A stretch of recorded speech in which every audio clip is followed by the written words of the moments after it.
The broadcast is now starting. All attendees are in listen-only mode.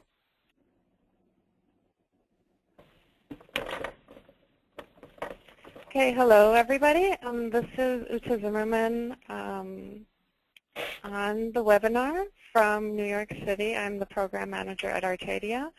Thank you everyone for joining us tonight, at least on the East Coast, for a webinar in connection with the Artadia Awards 2011 Atlanta. And the webinar tonight is a special focus on studio visits, best practices for studio visits. I am joined by Sandra Jackson-Dumont of the Seattle Arts Museum and by my lovely colleague Naomi Miller, who will be fielding questions throughout the webinar. Just some technical things to start off. We will be looking at you can put questions. There should be a window that you see on your screen where you can type in questions. We will be looking at those questions throughout the webinar and answering them as they become relevant within the conversation. If we don't find a good place to put them in, then we will be answering those questions at the end of the webinar. If we don't get to all of the questions, you can always email us at info@artadia.org. You can find that email address on our website as well. So I'm going to start with a brief introduction of Artadia and our application process. Then we will move straight to the interview. I have some questions for Sandra, and that will be, and then possibly some additional questions at the end. Just briefly, I assume everyone on the call knows about Artadia, but I just want to introduce it again briefly. Artadia is a nonprofit. We are based in New York. And the mission of Artadia is to give artists in select communities around the country awards, visual artists awards. We currently operate in 5 cities. The cities are Atlanta, Boston, Chicago, Houston, and San Francisco. And beyond the cash awards, we also provide our awardees with a national network of support, and that is a lifetime national network of support. Besides the awards program, we run some other programs, including a residency program in New York City, a publications program, and an exhibitions exchange program for our awardees. In addition to that, we have about 50 programs, events around the country that provide the dialogue part of our name, Artadia, Art and Dialogue, to connect people and start conversations about important topics within the visual arts and culture and the communities that the arts happen in. This is our second award cycle in Atlanta. Our first award cycle was held in 2009. We're very happy to be back in Atlanta. I was just down in Atlanta for the for in-person information session earlier this summer, and there was some terrific energy in Atlanta. I felt a lot of new, young arts organizations combined with a terrific tradition of arts and photography. So Atlanta has an amazing, vibrant arts community that we're happy to be a part of now and to present on a national platform as well. Briefly about the application process, it's an open call. It is open to all Atlanta-based artists. There are some eligibility requirements that you can find on our website. This webinar today is specifically about studio visits. If you're interested to learn more about the online application process, we had a webinar about that last week, which will be posted on our website early next week. The application is online. It is free of charge. You can access the application via our website. Please note the open call closes September 15th, so you have exactly 15 days left to apply. I always recommend that you start the application early and then get all the information you need to finish it up in time. The studio visits are part of our two-tier jury process. It is something not unique to Artadia, but something special that Artadia does do actual studio visits with artists. It's unusual for awards and grants programs to actually give artists the opportunity to meet with panelists. Artadia has, so the two-tier jury process consists of a first-round jury that is a slide review that happens in New York, where a first-round jury reviews all of the applications. And the first-round jury selects 15 finalists. The second-round jury then goes to Atlanta or the other cities and does the studio visits with the artists to then select the 7 awardees. There are 2 awards of $15,000 and 5 awards of $3,000. The jurors of the first-round jury and the second-round jury are different.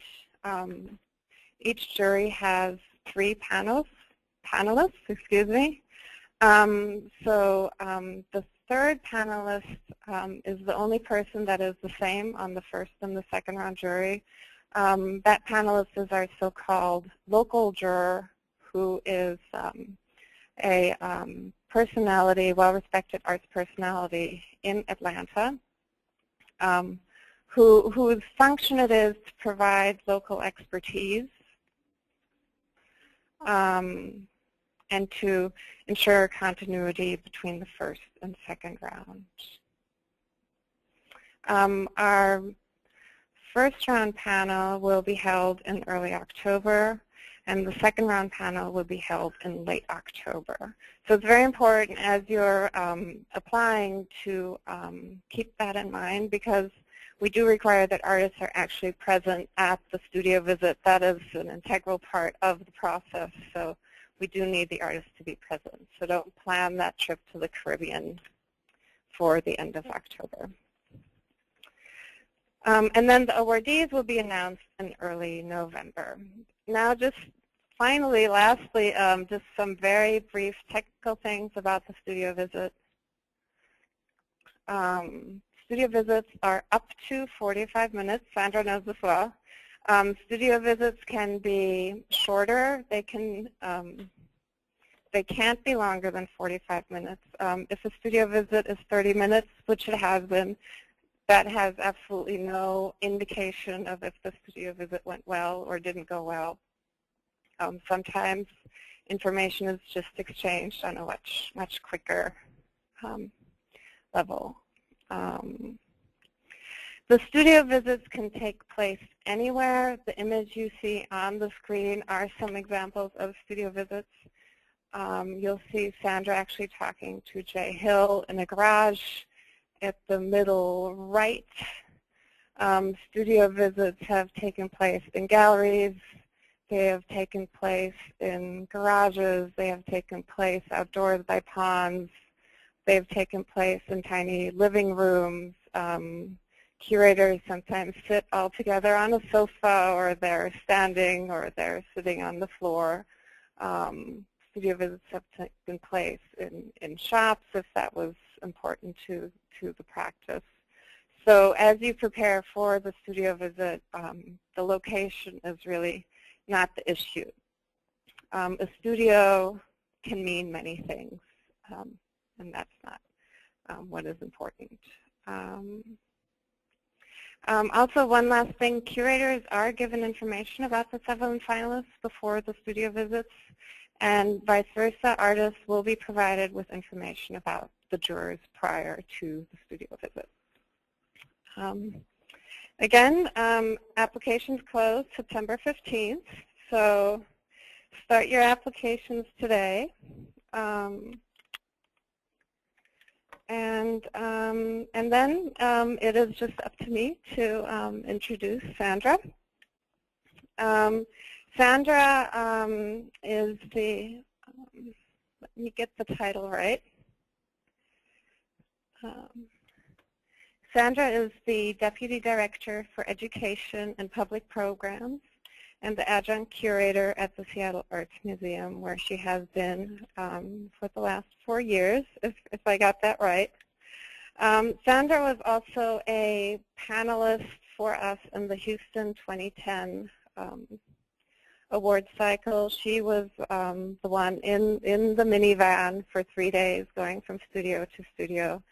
One thing I forgot to mention earlier, each award cycle has a different group of curators. And we always try to mix the group up to make sure that the city and the artists get maximum exposure. And Sandra was, we knew her and we asked her today to speak because we experienced her as a very observant curator, very curious, just a general enthusiasm for art and artists that really comes from the heart. I found there's a nice article about you, Sandra, in the Seattle Times where Thelma Golden is saying that you are not hands-on, but you are arts-on, which I thought really fit it well. Thelma Golden is, of course, the executive director of the Studio Museum in New York, where Sandra also was a curator prior to Seattle. I think Sandra is known in Seattle and at the museum for being very much engaged in the community, both the arts community and the art-loving or the art enthusiastic community. She's initiated many programs, including the Remix program, which is, I believe, a quarterly, if I remember correctly, a quarterly program of music, live music at the museum that really engages the local community. And Sandra is not standing somewhere upstairs in the balcony, but is down there with the people having a good time. And that's how we experienced her, and she's really a great example of all curators. Curators are engaged, enthusiastic individuals who love the arts and want to learn more about the arts. And I think that's a good segue to sort of explaining where my questions are coming from, because I think to do a good studio visit for an artist, it's really, there is no one trick. There is not the one image or the red painting that you need to show that always does the trick. It's really, it helps to just think about why a curator is in your studio, sort of to put yourself in the position of the curator and why this curator, what he's going into the studio visit to learn. And I think that's a really helpful way to prepare for a studio visit, to think of, to get yourself in the mind of the curator and why is the curator coming to you and what is the curator trying to learn. And that really, Sandra, is my first question to you, which is just the plain general question of what are you trying to learn during the studio visit? I guess on a, hello everyone. I guess on a first level, I'm really looking to learn about the artist process, how I can support this artist's work, what are some of the ideas and themes that they're trying to tackle, or even some of the aesthetic choices they are making. But also one of the things that I'm really interested in is if an artist is going to make me think about a subject or about them or their work or an issue in a different way. And so I'm looking, and what I'm looking to learn about is whether or not someone is engaging me in a process, and therefore I'm interested in asking greater questions. If I go to a studio visit and there's nothing that comes to my mind, then I'm interested in why that is, and I'm hoping that the artist knows that my visit is truly all about them and their work. Right, right. And so, and I guess when you say, so what happens if there's nothing there in the studio? Is that more of is that a quality issue or maybe just a personal issue? Or do you mean if I go to the studio and I'm not feeling engaged or interested? Yeah, yeah. Well, I think that sometimes, in a studio visit, sometimes artists really are nervous, but they also don't realize, I think, oftentimes that the curator might be nervous as well, right. and possibly really need some prompts, and so they should create a situation where the work serves as a prompt for conversation. I mean, you can't talk about something that you don't see or that you haven't experienced, and so I think it's really important for us to be able to participate on some level, so that the conversation is not generic about art in general, but about the specifics of that artist's work. Right, right. So one question I think that artists sometimes wonder is, should they be more sort of giving a talk, or do you prefer more of a conversation situation? I think framing is important, like taking a couple of minutes to frame what we're seeing, what we're looking at. But also giving some time for there to be quiet where we can actually just look. And there's nothing wrong with that. Silence does not mean that there's a lack of interest, but that someone might be engaged or looking deeply. So I think it's a small framing along with conversation, I think, is really important. Yes, yes. Okay, are there maybe some specific things, some specific information that you would be looking for to receive during a studio visit?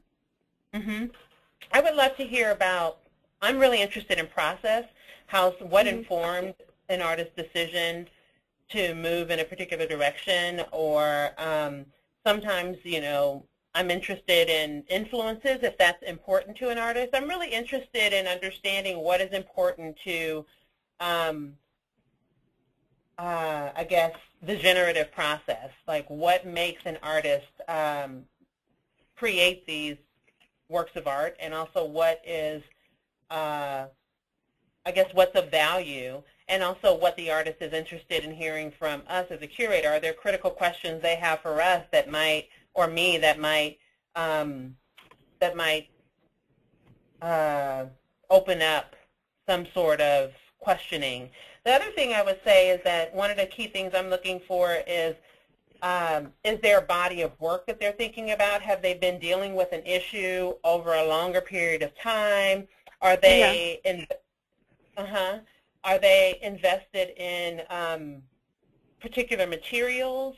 Are they thinking about one idea across different genres? Those are all things that I'm interested in learning about in the studio visit. All right. Sort of following up on that, I think artists are often concerned with if they should be showing a curator a lot of work, or is it better to show just a few pieces? What do you think? Or what is your experience? Yeah, when I worked at the Studio Museum and we would do, we would look at the work for the residency program there, we limited it to 20 slides or 20 works of art or 20 images, and left the decision-making up to the artist. Like, I always say, show your best work. Show the work that you want. If you had an opportunity to show tomorrow, what would you show? And then allow the curator to peel back layers from there.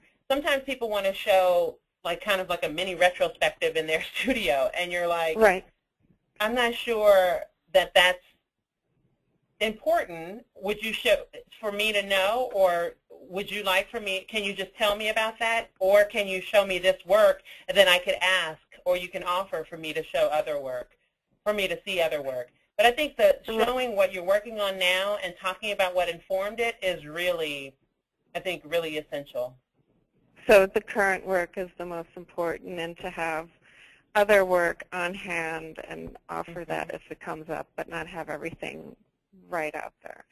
Yeah, Right. and I remember in Houston there was, I mean, the variety of work. For example, with Bill Davenport, we basically simply looked at one piece of work, and he wouldn't show us anything else, actually. Yeah. And there were other artists that showed us, gosh, maybe 20, 30 paintings. So there's a real, it can go either way. Can it, you know, is the artist has to sort of decide, him or herself, what the intention is, what he wants to or she wants to provide. I think that's really important, because those Yeah. curatorial choices are important for the artist to make a decision on as well. I think contemporary art, I mean, is really about a collaboration between a curator and an artist, at least that's from my perspective. The other thing is, like, even just looking at the images you all have up on the screen, the second row, second image on the far left of the woman playing on the portable stage, I remember that so distinctly. You know, we looked at some works in the studio, and then he said, I have one more object or one more work I'd like to show you. And he lifted up the garage door, and there was this woman performing. In the rain, I remember. In the rain.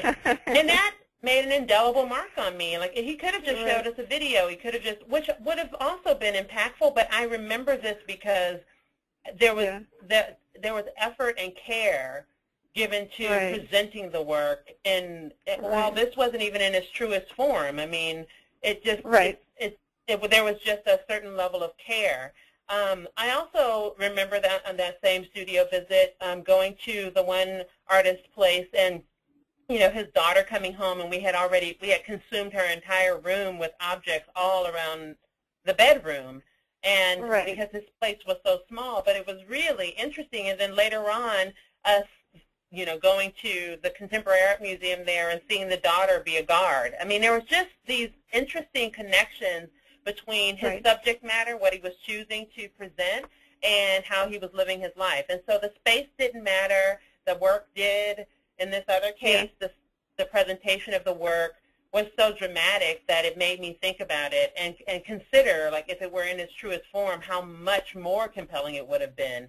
So I just think that there's no, like you were saying earlier, there really isn't like a silver bullet, or there's no trick to it. I think you have to be true to yourself and to your practice and your process. And you have to, I think you just made a good point that you have to put some effort into it. You really have to, like, sit down and prepare. And if you're a performance artist, like, if you can organize a live performance, then, you know, more power to you. You should try to do that, if possible, of course.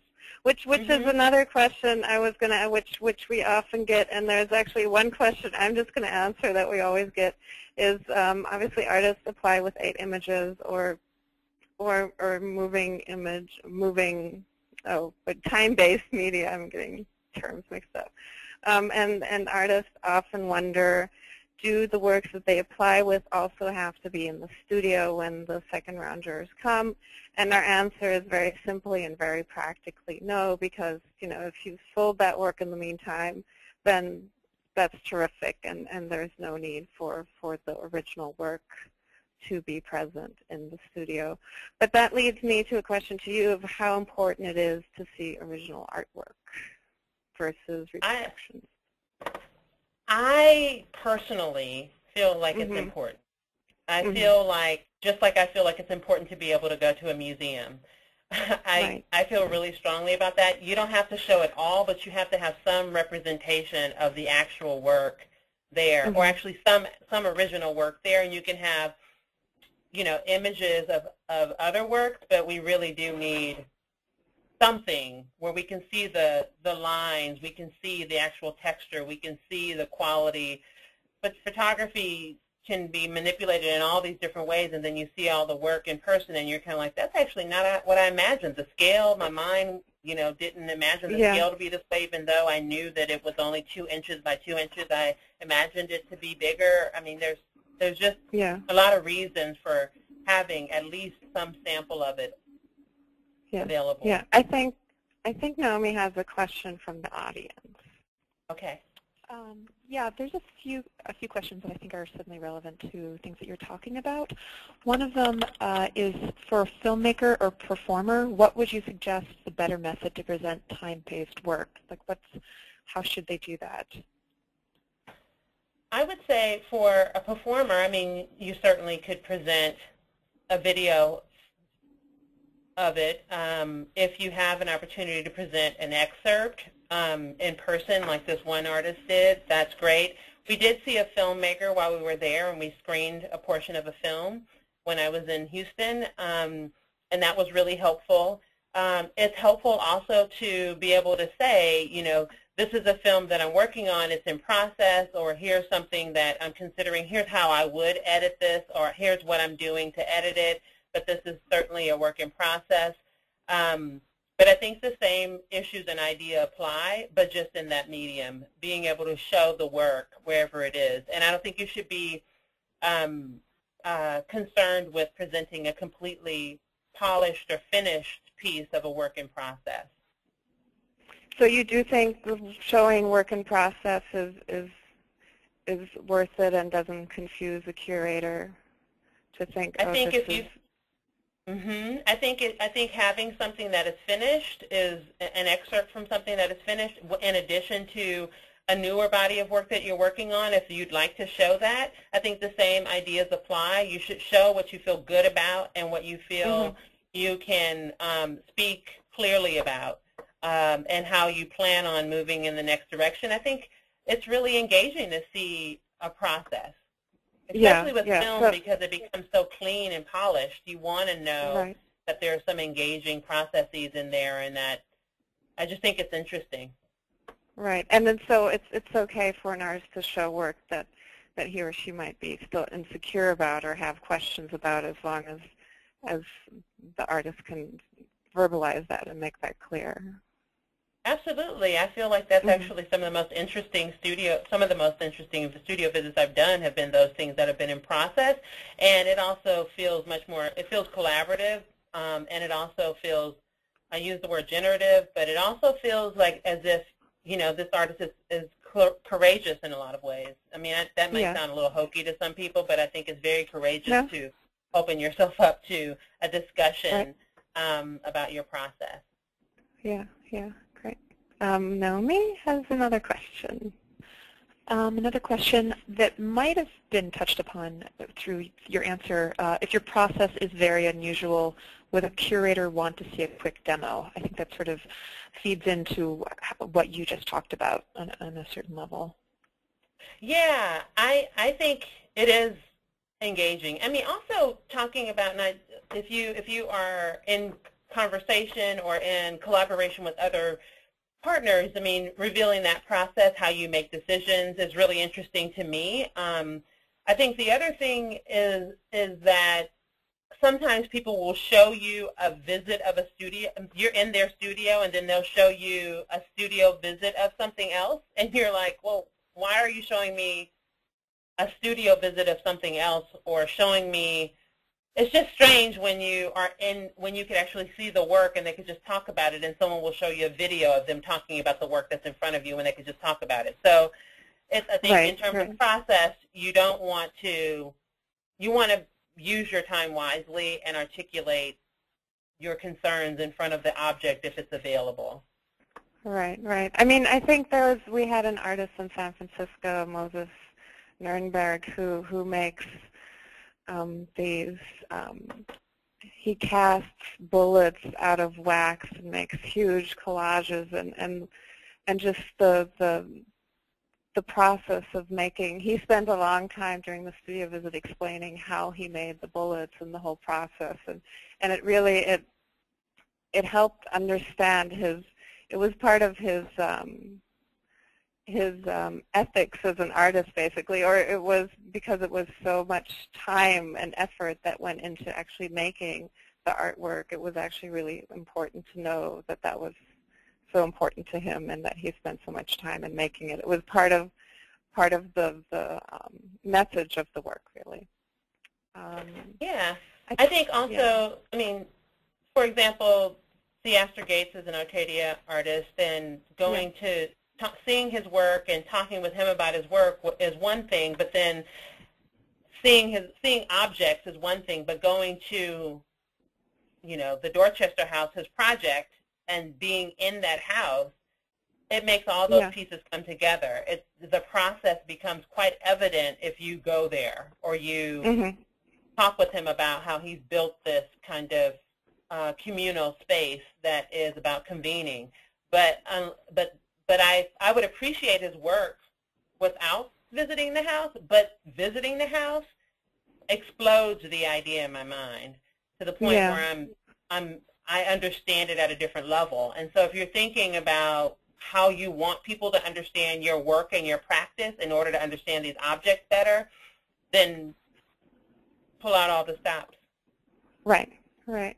Sort of moving a little, there's artists, curators do studio visits for different reasons. You might be preparing for an exhibition or like in the Artadia process, preparing, deciding who will be an awardee. How does that change, or does that change how you approach the studio visit? Well, I think what's interesting is that generally speaking, I try and look at work without it being targeted towards a show. So I try and do studio visits where I'm not only looking for myself, I'm looking for others. So there are other people that have been engaged in the Artadia process, like Franklin Sermons and other people that are friends of mine that are also colleagues, and we share knowledge back and forth across the country. Who are you looking at? Have you heard about this artist? And I've come to know other artists because of people that have participated in the Artadia process. So I think there's this unspoken commitment to not only looking for yourself, but looking for the field. And that's what's so awesome. Yeah. No, that's interesting. I had not thought of that myself. But it is, curators are also a network, and they're friends, and they talk with each other, and are, I think that's always important for artists to remember, that they're not, they're curious. They love the arts, and that's why they're doing what they're doing, and that's why they're in their studio, because they love what you do, and they want to learn more about it. I work a lot with DJs, and so I'm always, how DJs are like crate diggers and stuff like that, or musicians are always listening to other musicians to get ideas. I think the curators are that way too. You're like listening, you're talking with artists, and an artist a studio visit might generate an entire show, as opposed to, I think oftentimes artists think that you're coming to them and thinking about them for a show. You should also think about yourself as being the generator of an idea for a show. Yeah. So, there's tremendous power in a studio visit for being the connective tissue between artists and curators. When I think sometimes the studio visit is often seen as just, you're coming to look at my work. It's kind of I think people see it as like a singular opportunity, when it is bigger than that. It really, truly is. Right, right. And it's a chance for working together towards the future in some way. Yeah. Yeah, yeah. Yeah. Yeah. This brings me back to something you said way at the beginning, where you said you go into a studio visit and you're looking to see how you can help the artist. Maybe that's what you've already explained, but maybe there's something more you'd like to add, or sort of explain that more. What you mean by that? Like how can we connect this art?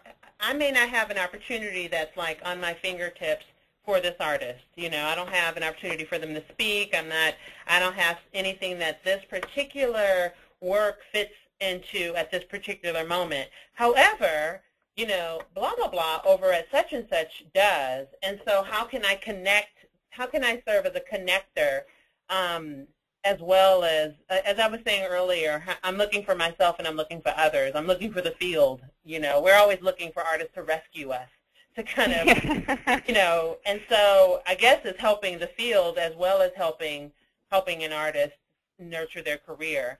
And sometimes it's, maybe you want to talk to such and such, and I know that they're working on this project, or can you give me some materials and I'll send them to blah, blah, blah. I think that's kind of what I was thinking about. Yeah, exactly. And it's so going in more in that direction. Studio visits are often understood as a curator interrogating the artist, but is it okay for the artist to be asking you questions? I think that's very important. I think I feel that if artists aren't asking questions, that they appear to be not as engaged as I would want them to be. And because we as curators are no more important than the artists, and so they shouldn't necessarily feel as if they are just there to respond to us. I think it's an imperative, and I think it should be just a natural part of the studio visit process. And again, I think your point earlier about the studio can be anywhere and be many things. There are moments to create your studio in different spaces, and so the studio visit can be in a coffee shop with a laptop, and then a second visit can be in your actual studio. I think that point is really important, and I think asking questions and seeing the curator as a collaborator or a partner is the way all artists should approach this process, especially in the contemporary art world. Right. It's a level playing field, so to speak. There's the artist and the artwork is really why the art world exists. It's not the artist and the artwork is why the entire art world exists. So that's the center of attraction and of importance. Yeah. And then and there's a great deal of agency in that. Yeah. Exactly. Yeah. Okay, well, I have some more technical questions, which I think maybe we've already sort of decided that those have been, but I just want to touch on them because we do get these questions.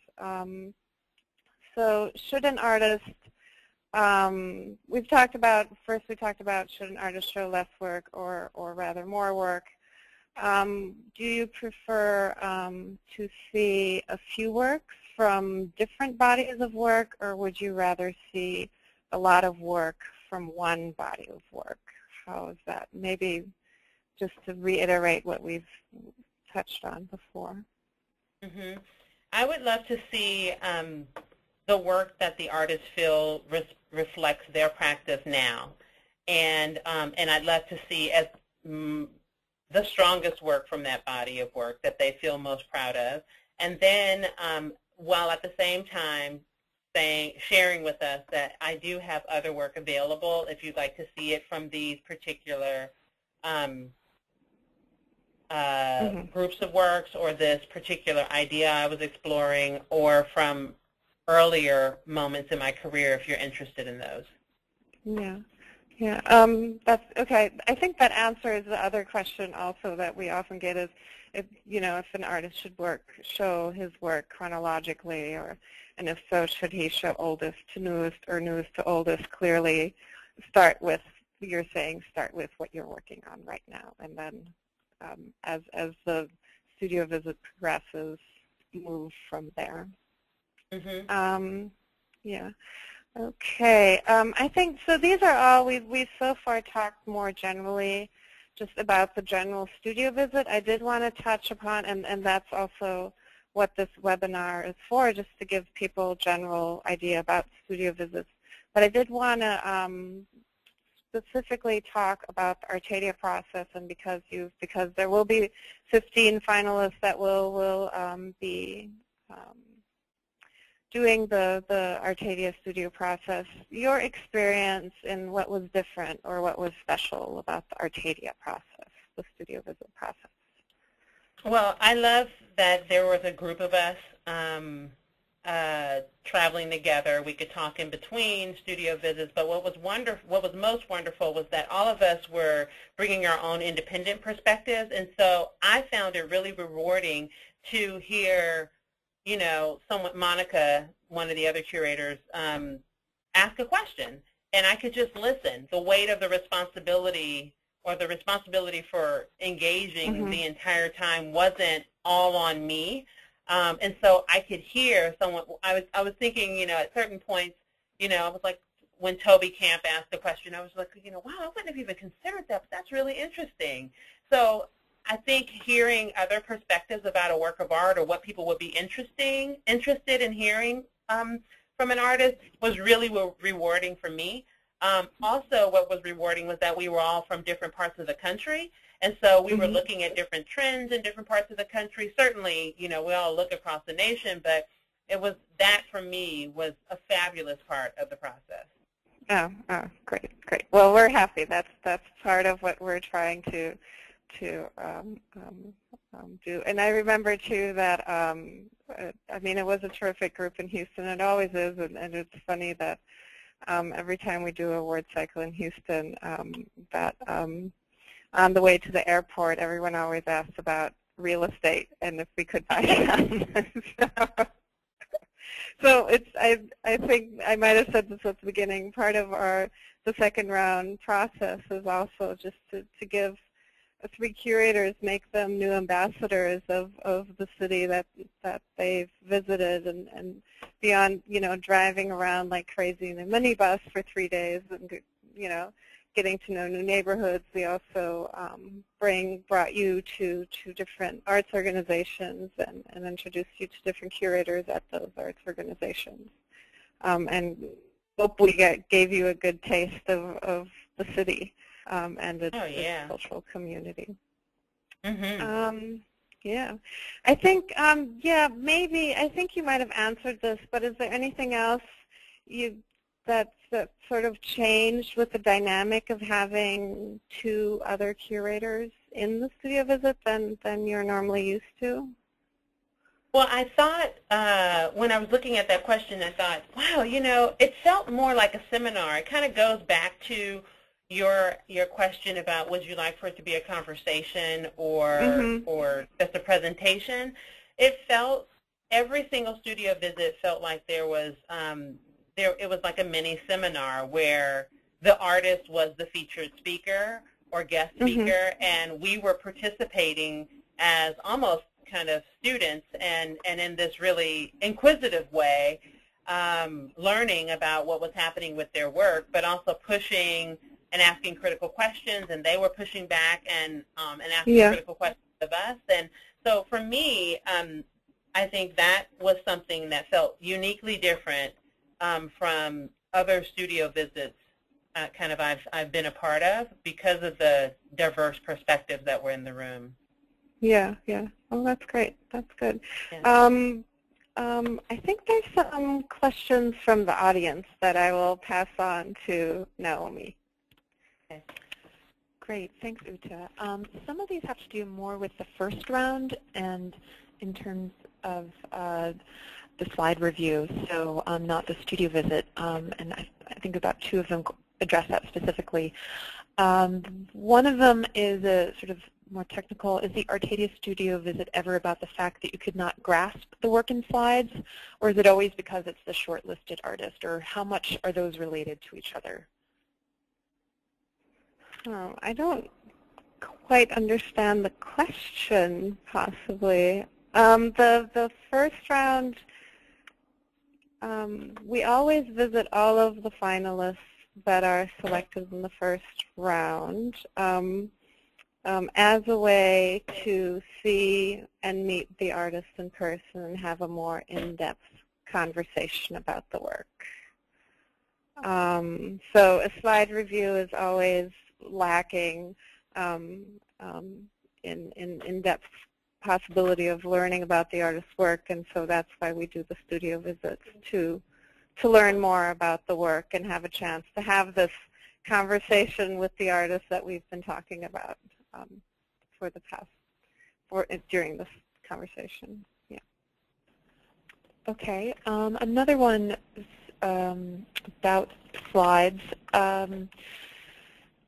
If an artist does not work in a series or serially, is that artist at a disadvantage in jury review selection process of the 8 slides, like in Artadia, that might not look as cohesive as an artist who does work more serially?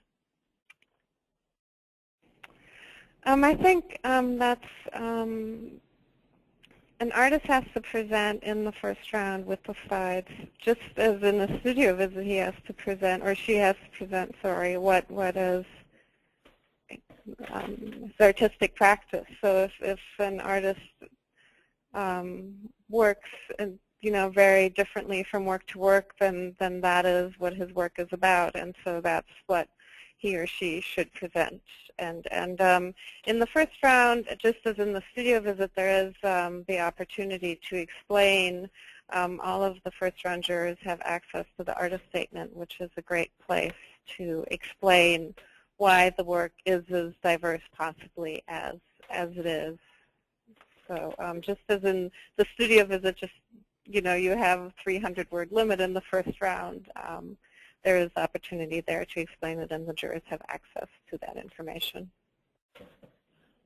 Okay. Similar to that, what if your practice is twofold, studio work and public art commissions? Is this also about the? Yeah. That was, I think, a general question. So Sandra, maybe do you want to explain that? Yeah. Yeah. Go, please. There are moments when I've, I mean, if you think about, there are moments when I've been on a studio visit and then the artist decided to take us to look at an installation, a public art installation, or you can show representations of an art installation. I would imagine, and then do studio visit time as well. But I would imagine that Artadia would consider, knowing the address of something and driving past it on the way to a venue or something like that. But I think it's really important to show some representation of the public art. Yeah, and we definitely have, an artist will have said, work is here and here, and we definitely will drive by and take a look and just, often because we do have the 45-minute max limitation, it's sometimes not possible within the studio visit parameters to do that, both the studio and the pieces, but we always find a way to go see the work. Yeah. A technical question on the studio visits. How important is it that the artists provide refreshments for the curators? Sandra, please. I mean, it's helpful. It was helpful in Houston because, it was so hot, and it just provides for a pleasant experience. I don't think that there needs to be any kind of huge spread, but there are certainly no requirements at all that I would imagine. But it depends on, how comfortable you feel providing those kinds of things. Yeah. Am I right in saying that, Rita? Yes, absolutely, absolutely. There's refreshments never hurt, but they've also not been something that went into actually deciding which artist would win the award, obviously. But it's always, if like you say, if you feel comfortable, it's definitely a gesture that's appreciated, for sure. Yeah. Another question is actually about the scheduling of studio visit dates. Someone is wondering if we can be more specific about the actual dates because she has travel plans around that time. How specific can we be? Okay, so the studio visit dates, as well as the first and second round jurors, will be announced after the first round jury. So in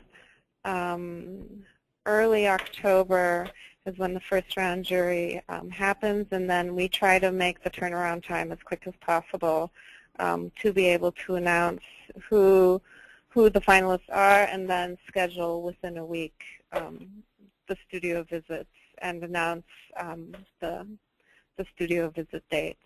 It's a problem that sometimes arises, and there's no way around it, unfortunately. But we try to do our best to make that process as quick as possible. And we do try to work around an artist schedule as we plan the studio visits. But because we have limited time, we only have 3 days to visit 15 artists within, sometimes like Atlanta, quite a sprawling city. We do have to sort of go by what the route provides. But it's always, in the past, it's worked pretty well. we've really never had any questions. I think there's one more question. All right, perfect. In terms of studio visits being scheduled, are they on a weekend or a weekday? The studio visits are generally scheduled between Thursday and Saturday. But those dates will be provided after the first round jury. And so yeah, I can't say more about that currently. There's a lot of factors that go into the process. All right, well, I think that's it for questions.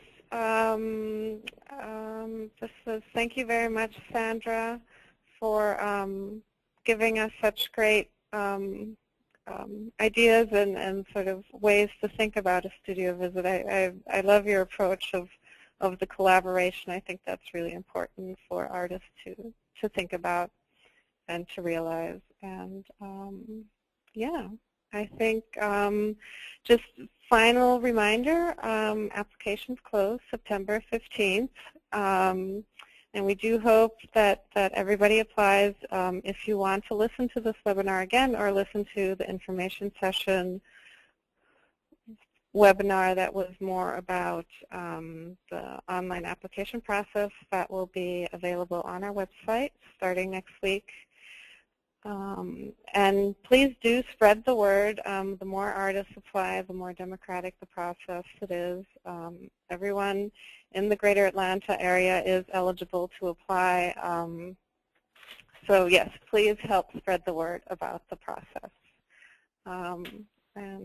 Well, thank you, Naomi, for being such a wonderful question person, and thank you, Sandra, so much for, I'm sure there's a more professional term for the question person, but I can't think of it right now.